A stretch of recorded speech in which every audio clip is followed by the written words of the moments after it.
ਸਤਿ ਸ਼੍ਰੀ ਅਕਾਲ। ਤੁਸੀਂ ਦੇਖ ਰਹੇ ਹੋ दैनिक सवेरा टीवी। मैं रजिंदर कौर।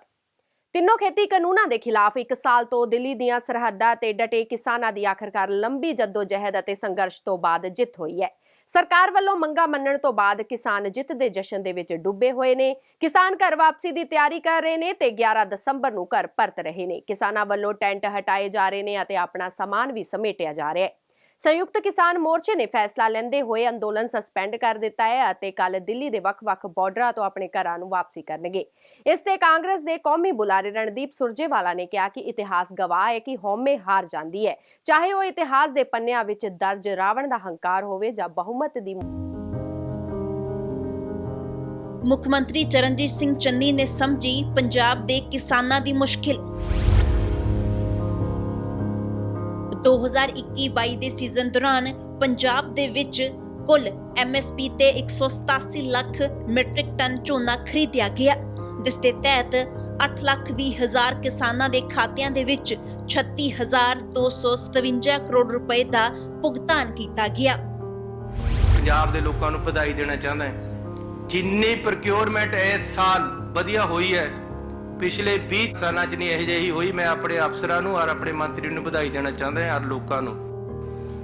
किते कोई हड़ताल नहीं, किते कोई रिजेंटमेंट नहीं, ना बारदाना घटिया, ना लिफ्टिंग खराब हुई, विच नूं मींह भी पिया सी उहनूं भी संभाल के। ये है असली प्रशासन कि साडी प्रोक्योरमेंट बिल्कुल सही हुई है। मैं 12 खेत झोने दे लाए सी, 3 वारी करके झोने नूं लैके आया। 48 ਘੰਟਿਆਂ ਦੇ ਵਿੱਚ ਪੈਸੇ ਮਿਲਦੇ ਰਹੇ। 48 ਘੰਟਿਆਂ 'ਚ ਸਾਨੂੰ ਪੇਮੈਂਟ ਸਾਡੇ ਅਕਾਊਂਟਾਂ 'ਚ ਆਉਂਦੀ ਰਹੀ ਆ।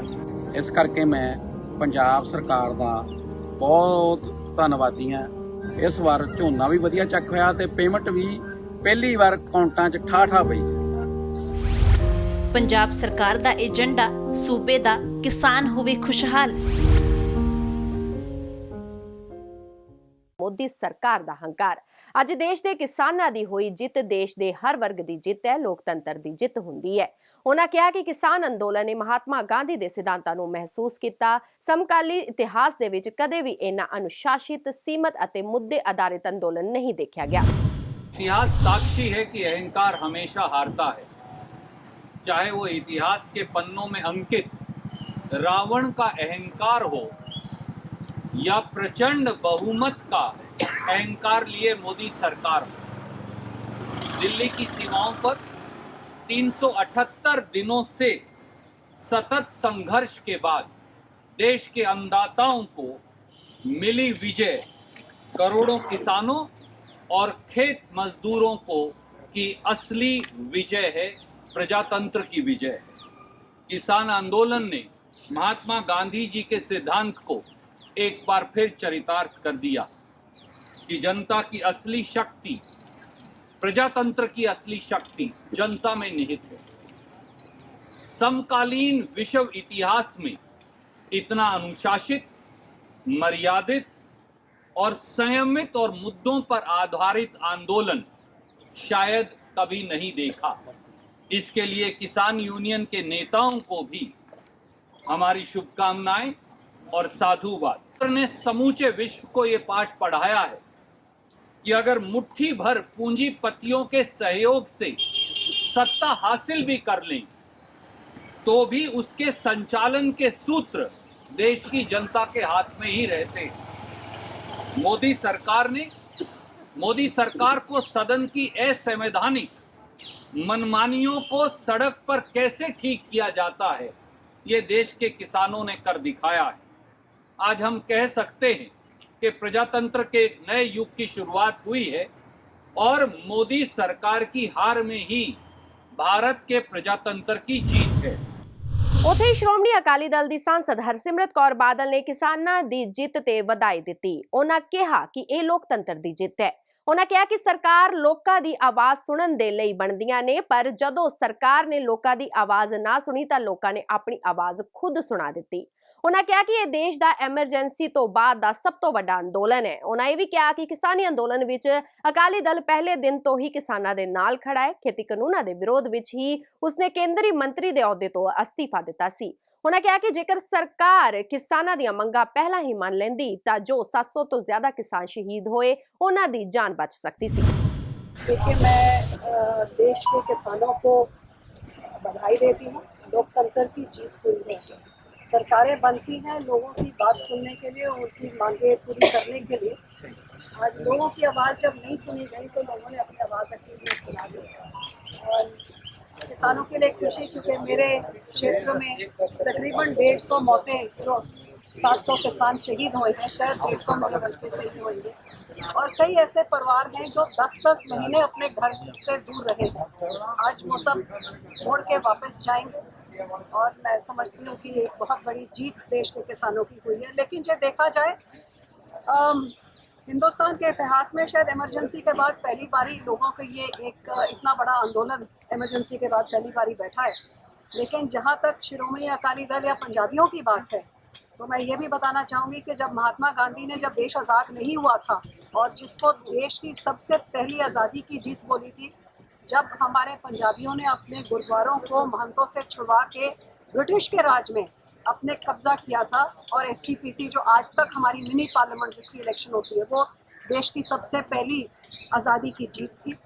उसके बाद 21 महीने जब इमरजेंसी चली, सरदार प्रकाश सिंह बादल सबसे पहले जिन्होंने जेल भरो आंदोलन में सबसे पहले गए और आखिर में निकले। सबसे ज़्यादा समय जेल में श्री प्रकाश सिंह बादल, श्रोमणी अकाली दल का योगदान था।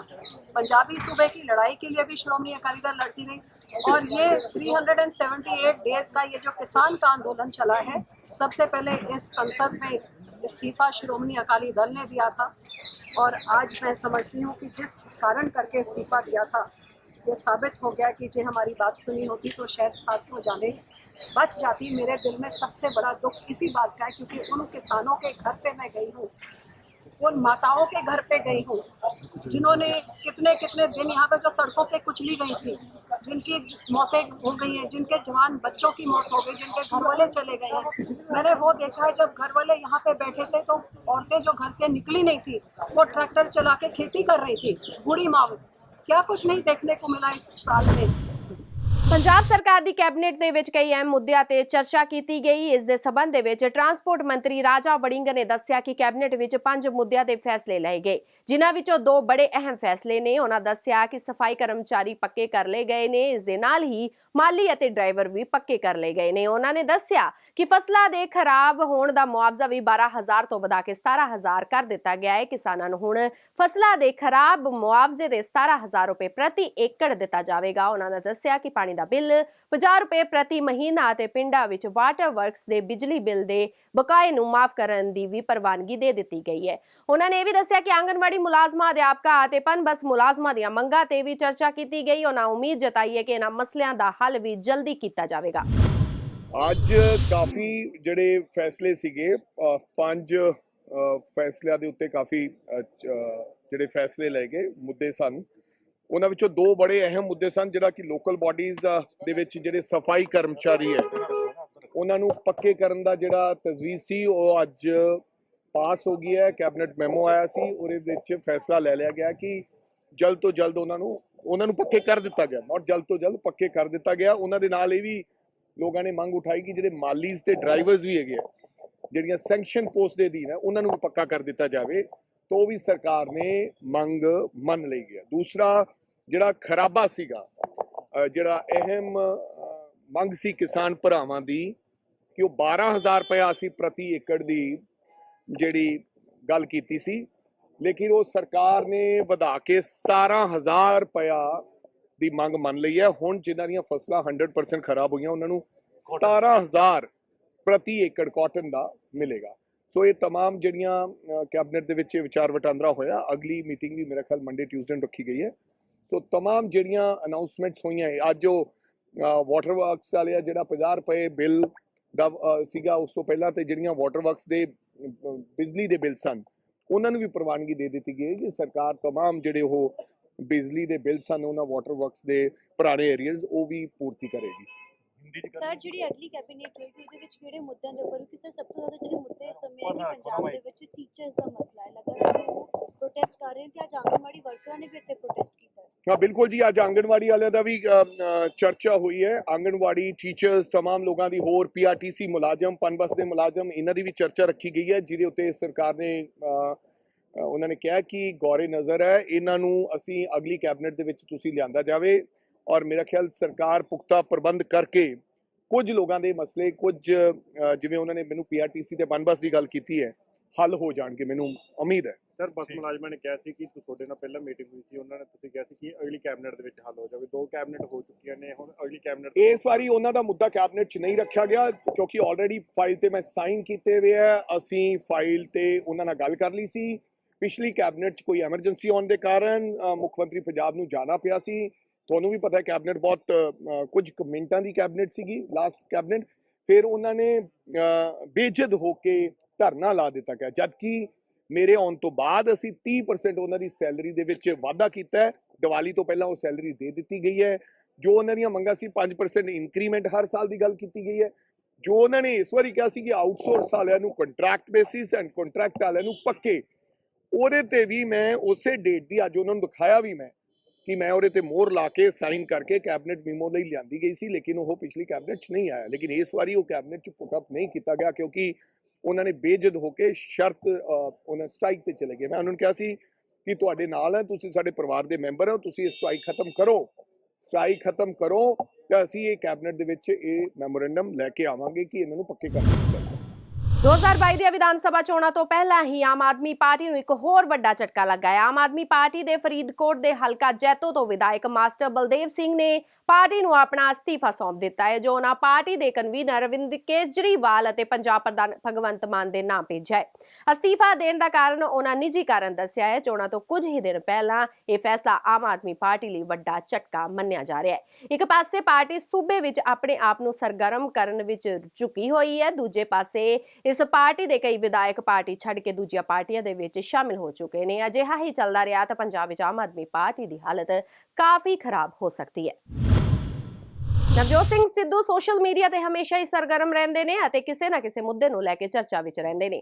ਅਜਿਹਾ ਇੱਕ ਵੀਡੀਓ ਟਵੀਟ ਉਹਨਾਂ ਸ਼ੇਅਰ ਕੀਤਾ ਜਿਸ ਵਿੱਚ ਉਹਨਾਂ ਕਿਹਾ ਕਿ ਪੰਜਾਬ ਮੇਰਾ ਜਨੂਨ ਹੈ, ਕਿਸੇ ਵੀ ਪਾਸੇ ਮੇਰਾ ਧਿਆਨ ਨਹੀਂ ਹੈ। ਉਹਨਾਂ ਕਿਹਾ ਕਿ ਸੂਬੇ ਵਿੱਚੋਂ ਕਰਪਸ਼ਨ ਖਤਮ ਕਰਨਾ ਉਸ ਦਾ ਮਕਸਦ ਹੈ, ਕਰਪਸ਼ਨ ਖਤਮ ਕਰਨ ਦੇ ਨਾਲ ਆਖਰੀ ਸਾਹਾਂ ਤੱਕ ਲੜਦਾ ਰਹਾਂਗਾ। ਉਹਨਾਂ ਨੇ ਕਿਹਾ ਕਿ ਪੰਜਾਬ ਲਈ ਹੀ ਉਹ ਜੀਵੇਗਾ ਅਤੇ ਪੰਜਾਬ ਲਈ ਹੀ ਮਰੇਗਾ। ਉਹਨਾਂ ਕਿਹਾ ਕਿ ਕਰਪਸ਼ਨ ਦੇ ਖਿਲਾਫ ਉਸ ਦੀ ਲੜਾਈ ਜਾਰੀ ਹੈ।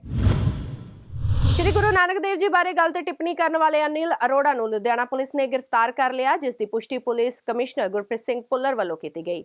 ਅਨਿਲ ਅਰੋੜਾ ਨੂੰ ਲੁਧਿਆਣਾ ਪੁਲਿਸ ਨੇ ਗ੍ਰਿਫਤਾਰ ਕਰਕੇ ਅਦਾਲਤ ਵਿੱਚ ਪੇਸ਼ ਵੀ ਕੀਤਾ, ਜਿੱਥੇ ਪੁਲਿਸ ਨੂੰ ਉਸ ਦਾ 2 ਦਿਨਾਂ ਦਾ ਰਿਮਾਂਡ ਹਾਸਲ ਹੋਇਆ ਹੈ।